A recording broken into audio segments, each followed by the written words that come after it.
Selamat datang para pencinta cerita horor. Nyai Topeng kembali dengan kisah baru.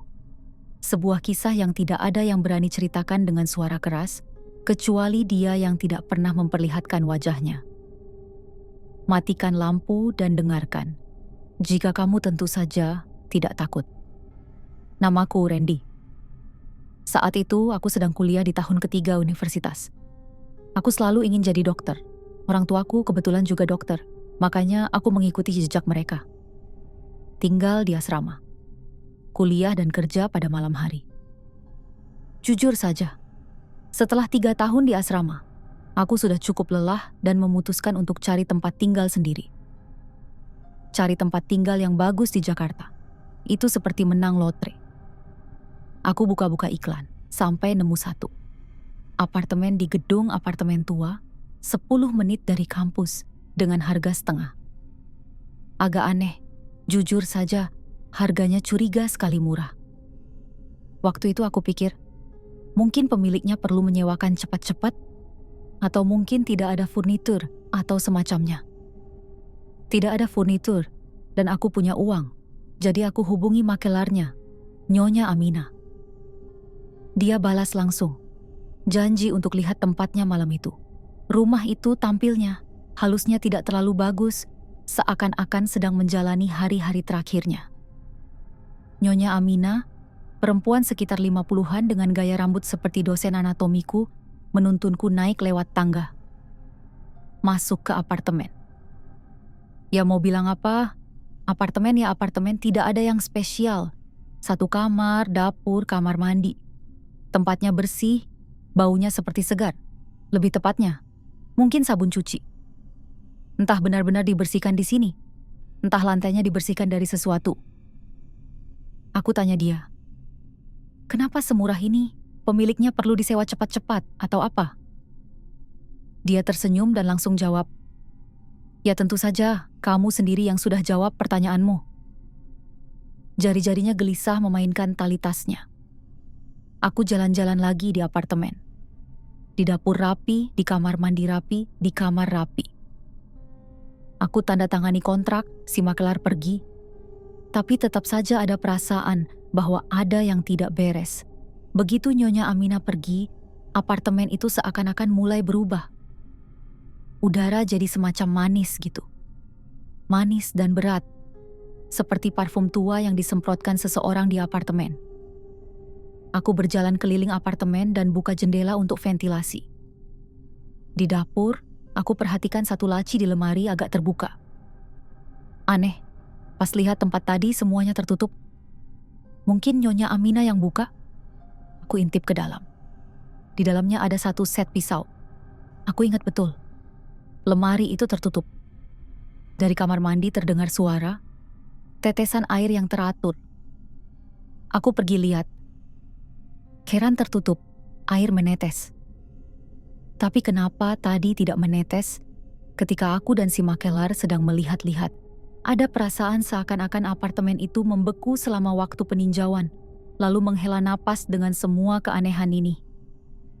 Malam itu juga aku pindahkan barang-barangku, lama sekali urusannya. Aku tidur, mungkin jam 2 malam. Aku berbaring miring, di apartemen gelap, mata tertutup, berusaha tidur. Dalam gelap, aku merasakan tatapan. Bukan suara, bukan gerakan, hanya kehadiran seseorang, seakan-akan ada yang berdiri di samping tempat tidur dan menatap punggungku. Aku tidak bergerak, takut untuk menengok. Hanya tempat baru, pikirku. Dengan pikiran seperti itu, aku pun tertidur. Aku bermimpi. Dan ini aneh, karena percaya atau tidak, aku sama sekali tidak pernah mimpi seumur hidupku. Sekalipun tidak. Sumpah, sekalipun tidak. Bahkan tidak tahu itu apa. Jadi, tidak pernah mimpi. Tapi kali ini, seakan-akan ada yang masuk ke kepalaku. Seorang gadis berambut pendek duduk di kursi dekat tempat tidurku dan menatapku. Wajahnya cantik, rambutnya hitam. Dia bangkit dan mendekat. Bolehkah aku tinggal di sini bersamamu? Tanyanya dengan suara yang lembut-lembut. Aku belum pernah dengar yang seperti itu.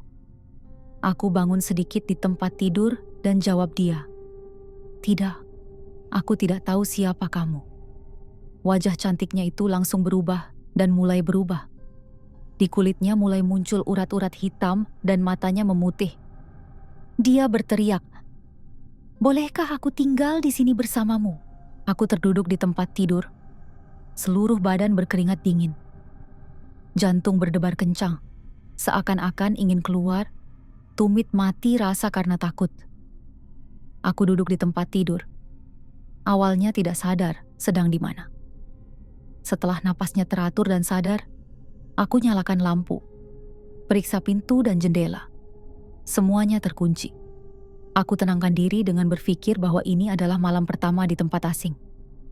Paginya, aku minum kopi, buka-buka buku pelajaran, bersiap-siap berangkat kuliah. Jujur saja, aku berusaha untuk tidak memikirkannya. Tapi sesuatu di dalam tahu. Ini bukan sekadar mimpi. Itu adalah peringatan. Di kafe kampus aku ketemu Adi. Dia temanku. Kami sudah berteman sejak tahun pertama. Gimana apartemen barunya? Aku paksakan senyum. Sederhana, tapi malam pertamanya payah. Mimpi buruk. Tapi aku memang tidak pernah mimpi. Adi tertawa, tepuk pundakku. Jangan bilang ada yang keluar dari TV. Masih ada waktu 7 hari, bro. Dia tertawa terbahak-bahak, doakan aku sukses lalu pergi ke kuliah dan aku tetap duduk menatap cangkir kosong. Di dalam hati tumbuh perasaan, seakan-akan aku mengatakan sesuatu yang tidak seharusnya.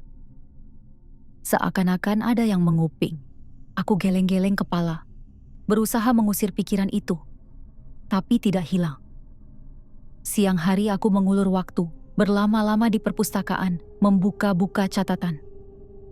Saat matahari terbenam, aku sadar. Aku tidak mau pulang. Untuk pertama kalinya dalam waktu lama, aku takut membuka pintu rumahku sendiri. Mungkin aku terlalu imajinatif atau semacamnya, pikirku. Memaksa diri, mengusir segala pikiran buruk, aku pulang ke tempatku. Aku masak makan malam, makan terus tidur. Jujur, aku cepat tertidur. Aku masuk ke dalam mimpi lagi, tapi lebih buruk dari yang pertama. Gadis yang sama, rambut pendek, berdiri di dapur. Gerakannya lambat, hampir seperti mesin. Dia ambil pisau panjang dari laci yang sama yang waktu itu sudah aku tutup. Dia tersenyum, miring, tidak seperti manusia, dan jilati mata pisaunya. "Randy, ayo kita main," katanya. Aku ingin berteriak, tapi tenggorokan terkunci. Dia rentangkan kedua tangannya, memegang pisau di depannya, dan tusukkan pisau itu dengan keras ke dadanya sendiri. Dia tertawa, dan tawanya menyayat telinga seperti kaca. Aku terbangun, terengah-engah, dalam gelap. Jantung berdebar kencang, dan ruangan itu dingin seperti gudang bawah tanah. Aku nyalakan lampu dan otomatis menatap ke arah dapur. Di lantai tergeletak sebuah pisau.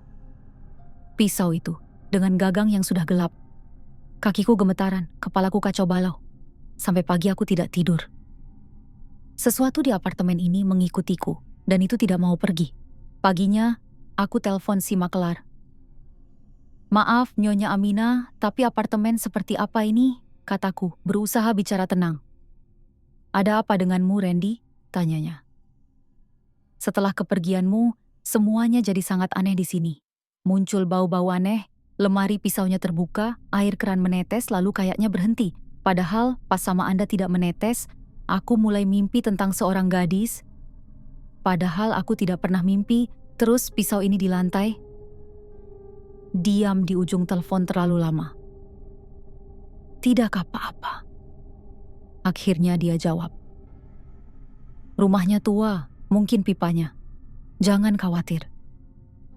Ketenangannya bikin kesal. Dia jelas tahu sesuatu, tapi tidak mau bicara. Aku tutup telepon, marah sekali sampai tidak bisa bicara lagi dengannya. Siang hari aku coba alihkan perhatian. Tapi pikiranku kembali ke pisau itu, yang sudah kusembunyikan di laci. Malamnya, kembali ke apartemen. Aku membeku di depan pintu. Bau parfum tua yang berat dan menusuk itu menyerang hidung. Manis, pengap, seakan-akan seseorang baru saja lewat. Dari kamar mandi terdengar suara tek-tek, lebih keras dari kemarin. Aku intip. Bak mandinya hampir penuh terisi air. Airnya tidak menetes. Apa-apaan yang terjadi di sini? Ini bagaimana mungkin? Jantungku berdebar kencang. Sesuatu di apartemen ini sedang bermain denganku, dan aku tidak siap untuk langkah selanjutnya. Aku buang semua air dari bak mandi dan pergi tidur. Aku terbangun di malam hari karena suara air. Bukan cuma tetesan, tapi seperti keran dibuka penuh dan air memenuhi bak mandi. Aku memaksa diri untuk bangun. Hanya menyalakan lampu dekat tempat tidur dan berjalan. Di kamar mandi, dia berdiri. Wanita dari mimpinya langsung di bak mandi yang penuh air. Di tangannya ada pengering rambut. Kabelnya terpasang di stop kontak. Sekarang aku tidak sendirian. Kita sekarang bersama Chol, kamu dan aku. Dan setelah kata-kata itu, dia melemparkan pengering rambut ke dalam air. Tubuhnya bergerak-gerak tak terkendali, tergelincir ke dalam bak, kakinya hentak-hentak di air seperti kejang. Jari-jarinya mencakar-cakar udara. Lidahnya terjulur keluar. Matanya melotot dari soketnya dan menatap langsung padanya. Dia mendengar teriakan gila. Lalu, keheningan. Tubuhnya perlahan tergelincir ke bawah air. Aku berdiri dan menyaksikannya dalam keadaan syok total. Dan tiba-tiba, dia menatapku dan tersenyum langsung dari bawah air. Perlahan, tidak wajar, seakan-akan otot wajahnya ditarik dari dalam. Aku mundur terhuyung, tersandung, jatuh. Hal terakhir yang kuingat adalah kepalaku terbentur sangat keras. Aku terbangun di lantai. Seluruh badan berkeringat. Di kamar mandi sunyi. Aku bangun dan melihat sekeliling. Kepala sakit sekali. Di stop kontak, terpasang pengering rambut. Pengering rambutnya sendiri tergeletak di bak mandi yang penuh air. Aku cabut kabelnya dari stop kontak, keluarkan pengering rambutnya. Itu bukan mimpi, tidak bisa terus seperti ini. Si makelar diam. Aku putuskan untuk tanya tetangga apa yang salah dengan apartemen ini. Aku ketuk 2 pintu tetangga. Kedua pintunya dibanting tertutup, begitu mereka dengar di mana aku tinggal.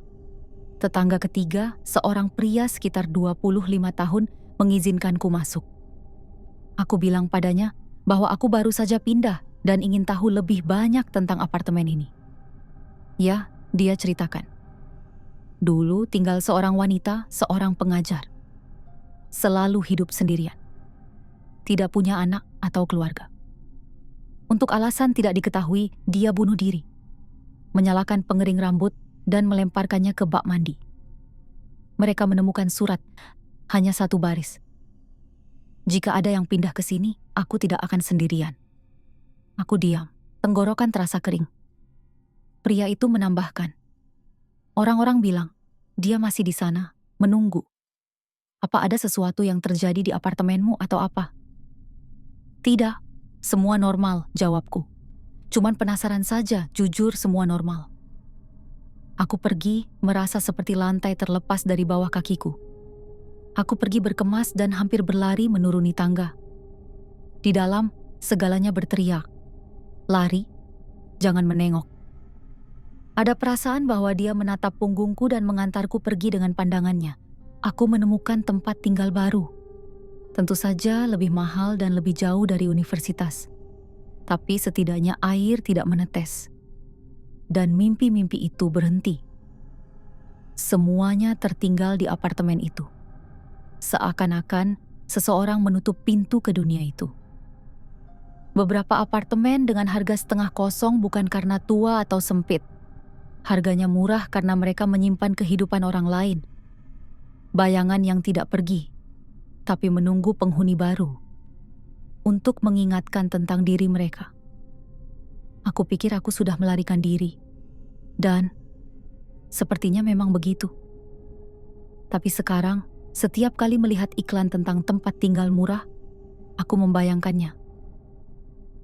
Wanita berambut pendek, duduk di kursi, menunggu seseorang menandatangani kontrak. Namaku Mimi. Waktu aku masuk universitas, semuanya terasa seperti awal dari sesuatu yang besar. Kota baru, orang baru, kelas yang tiada habisnya. Tapi setiap pagi aku sudah menunggu jam 9 malam. Waktu ketika pacarku, Nando, muncul di layar ponsel. Kami kuliah di kota yang berbeda, tapi tidak putus. Dia tinggal di apartemen neneknya, tua, dengan wallpaper hijau dan cermin bulat di dinding.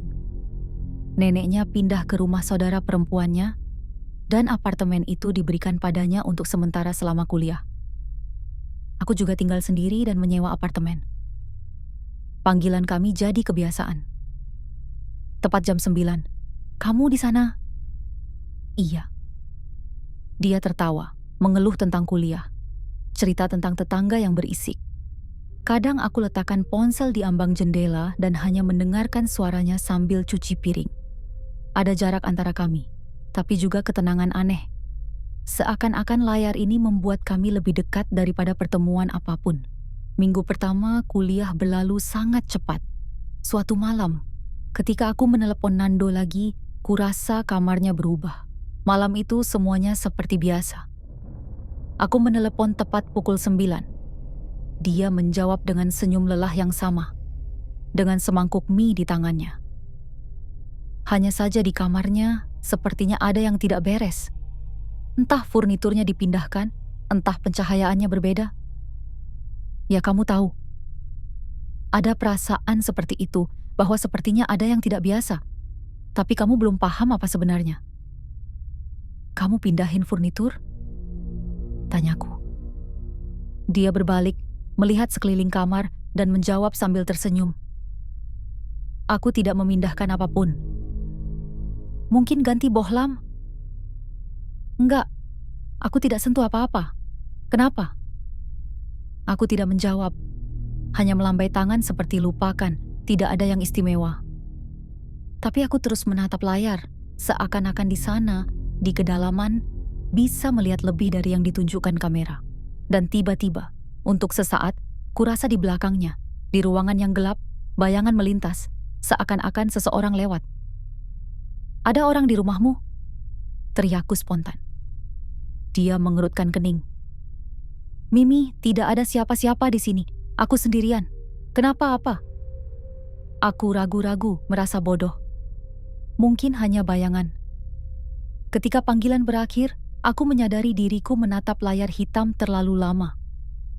Rasanya koneksinya masih terhubung, hanya saja tidak ada yang menjawab di sisi sana. Keesokan harinya kami menelepon lagi tepat pukul 9. Aku menuang kopi untuk diriku sendiri, meski sudah larut. Nando makan nasi dengan telur. Kami duduk santai membahas kuliah. Aku cerita tentang dosen yang salah mengambil catatanku. Dia. Tentang bagaimana dia tertidur di kelas dan menjatuhkan pulpen ke bawah bangku sebelah. Seru saja, pokoknya. Nando membungkuk ke piring nasinya dan di belakang punggungnya tampak cermin. Untuk sepersekian detik di cermin itu, aku melihat seorang wanita dalam gaun putih. Dia terpantul hanya sepersekian detik dan kemudian dia menghilang. Aku benar-benar melihatnya. Tapi saat itu aku jadi ragu-ragu. Aku menahan napas. Melihat dan tidak mengerti. Apakah itu pantulan cahaya? Atau di cermin benar-benar ada wanita berbaju putih? "Kenapa kamu diam?" tanya Nando, mengangkat mata. "Ada yang tidak beres lagi." "Tidak, semuanya normal. Hanya saja sedang berpikir." "Oh, oke. Dengar Mimi, jujur, aku merasa kurang enak badan. Ngantuk banget. Aku habisin nasi ini terus tidur. Ayo kita akhiri saja, besok kita telepon lagi," gumam Nando. "Oke, besok kita telepon lagi," jawabku. Layar padam. Aku tidak bisa menganggap ini sebagai kelelahan. Di apartemennya benar-benar ada orang lain. Belum sampai 1 menit berlalu. Aku tidak tahan, menelepon lagi. Dia menjawab hampir seketika, terkejut dengan wajah lelah yang sama. "Apa yang terjadi?" tanyanya. "Siapa perempuan berbaju putih di belakangmu? Cari pacar baru?" Aku melihatnya di kaca itu. Dia berkedip, tidak mengerti apa yang dibicarakan. Lalu dia berbalik ke kaca yang hanya memantulkan punggungnya dan ruangan. "Perempuan apa?" katanya pelan. "Tidak ada siapa-siapa di sana. Mimi, aku kan hidup sendirian." Aku merasa seperti benar-benar mendidih. Dalam diriku bangkit sekaligus kemarahan, ketakutan, dan kecemburuan. Semuanya sekaligus. "Jangan pura-pura bodoh." Aku melihatnya.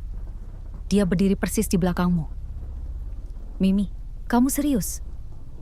Mungkin kamu berkhayal, atau kamu hanya kangen dan mulai mengarang-ngarang?" Kami diam. Untuk pertama kalinya bingung harus berkata apa satu sama lain. Agak aneh waktu itu percakapan kami berakhir, jujur saja. Saat panggilan terputus, aku sadar bahwa sekarang aku tidak hanya meragukan diriku sendiri, tapi juga dia. Aku putuskan, lain kali aku akan menyalakan rekaman layar. Jika aku memang jadi gila, biarlah aku punya buktinya. Hari berikutnya, seperti biasa, malam hari kami menelepon. Selama percakapan semua tenang, tidak ada bayangan, tidak ada pantulan aneh di kaca. Aku bahkan menyadari pikiranku bahwa rasanya agak lucu. Menyalakan rekaman untuk merekam hal-hal gaib, tapi hasilnya cuma video 2 mahasiswa yang lelah. Setelah menelepon aku, duduk menonton rekamannya, pikirku, akan kutonton ulang untuk jaga-jaga. Awalnya tidak ada yang aneh, tapi ketika aku memundurkan mendekati akhir dan memperbesar gambarnya, aku merasa ngeri dan sangat takut. Di kaca itu ada sesuatu yang tidak jelas, semacam gerakan halus, seperti seseorang sedang memutar kepala. Aku memperlambat gambarnya dan melihat perempuan yang sama berbaju putih. Dia berdiri dan tidak menatapnya. Dia menatapku, langsung ke kamera. Bahkan melalui layar terasa bahwa dia sedang menatap. Matanya kabur, tapi tatapannya tepat, lurus, seperti menatap langsung ke mataku. Aku melemparkan ponselku menjauh. Jantung berdebar kencang seakan-akan merasa dia akan keluar dari layar dan aku akan melihatnya. Tapi lalu terjadi sesuatu yang benar-benar membalikan segalanya. Sejak aku menanyainya langsung tentang perempuan berbaju putih itu, panggilan kami menjadi berbeda. Di antara kami menggantung ketegangan yang tak terucapkan itu. Nando berusaha bersikap manis, tapi di matanya terbaca kelelahan dan ketidakpahaman. Seolah dia berusaha memecahkan khayalanku yang tiba-tiba. Malam itu sinyalnya terutama buruk. Gambarnya membeku, mendistorsi wajahnya.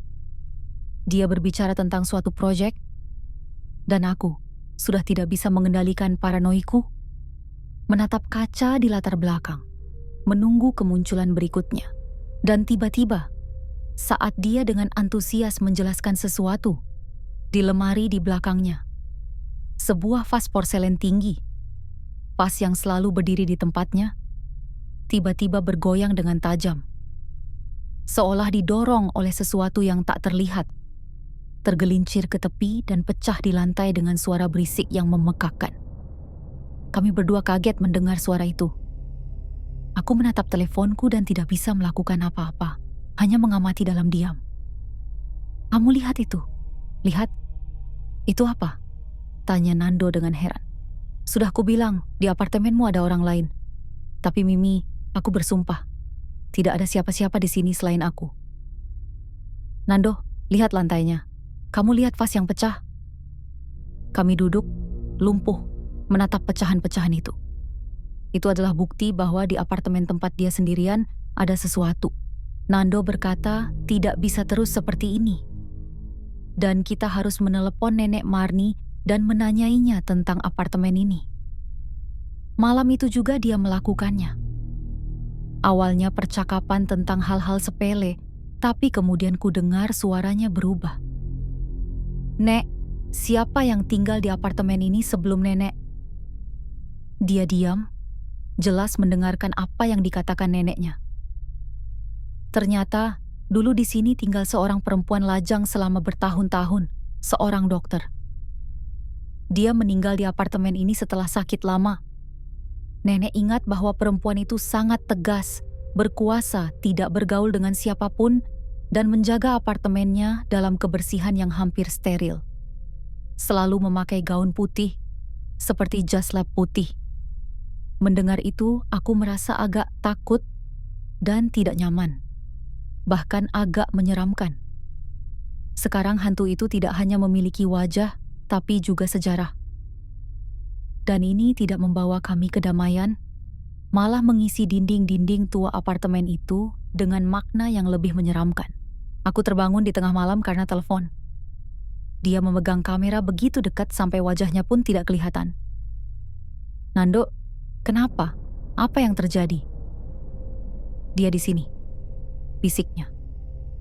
Dia menggeser teleponnya dan berkata pelan-pelan, "Itu di sana, di ruangan di belakangku. Lihat." Di pintu yang gelap di belakangnya mulai tampak bayangan seperti sosok. Tidak langsung. Pertama ada noda seperti asap, lalu siluet perempuan, berpakaian putih. Wajahnya masih sama kaburnya, dan lalu kudengar langkah kakinya. Satu, lalu kedua. "Nando, pergi dari sana, tolong." Aku hampir berteriak. Dia langsung berbalik, dan teleponnya jatuh, memperlihatkan langit-langit, lantai, gerakan. Saat gambar stabil, di ruangan itu tidak ada siapa-siapa. Hanya dia. Pucat, terengah-engah, mata tanpa fokus. Aku melihat," katanya hampir tak terdengar. Dia berjalan ke kaca, menyentuhnya dan menghilang. Sinyal terputus. Saat layar padam, di monitorku sendiri, untuk sepersekian detik memantulkan sesuatu yang putih. Seperti dia menemukan cara untuk pindah dari satu tempat ke tempat lain. Dia segera menelepon kembali dan memintaku untuk datang. Aku membawa serta garam dan pergi ke tempatnya. Saat dia membuka pintu, tampak seperti belum tidur beberapa malam. Matanya merah, tangannya gemetar. Ruangannya sama, tapi kacanya ditutupi sprei. Apartemennya bau seperti alkohol rumah sakit. Aku bawa garam, kita harus melakukan ritual pengusiran. Akan butuh air juga, kataku pada Nando dan pergi mempersiapkan. Di atasnya ku bacakan kata-kata perlindungan. Aku tidak yakin ini akan berhasil karena belum pernah melakukannya, tapi kita harus mencoba sesuatu. Garam dianggap oleh kita sebagai pelindung dari roh jahat. Kami berkeliling seluruh apartemen, menaburkan garam di sudut-sudut dan di ambang jendela. Aku menaburkannya, dan setiap kali berkata, "Pergi dari sini, ini bukan tempatmu." Dan Nando menuangkan air yang telah dijampi ke atas garam agar larut. Di dekat kaca kami menaruh mangkuk berisi air asin agar air menyerap energi sisa. Dan setelah semalaman kami menuangkannya keluar. Setelah semuanya kami duduk bersebelahan di lantai. Dia memelukku. Dan untuk pertama kalinya dalam waktu lama, terasa benar-benar tenang. Kupikir, mungkin ketakutan bisa diatasi jika ada seseorang di sampingmu. Sudah 2 bulan berlalu sejak itu. Tidak terjadi apa-apa. Kami masih menelepon via video. Tapi, setiap kali dia menyalakan kamera, mataku secara refleks tertarik ke ruangan gelap di belakangnya. Dan setiap kali aku mencoba melihat sesuatu di sana, setiap kali aku merasa ada yang menatapku dari kegelapan. Aku berusaha mengusir pikiran itu karena aku tahu persis tidak ada siapa-siapa di sana. Atau masih ada. Semoga kalian menyukai cerita-cerita ini dari Nyai Topeng. Tinggalkan komentar di bawah video dan jangan lupa subscribe agar tidak ketinggalan episode baru. Sampai jumpa, nanti bertemu di kegelapan.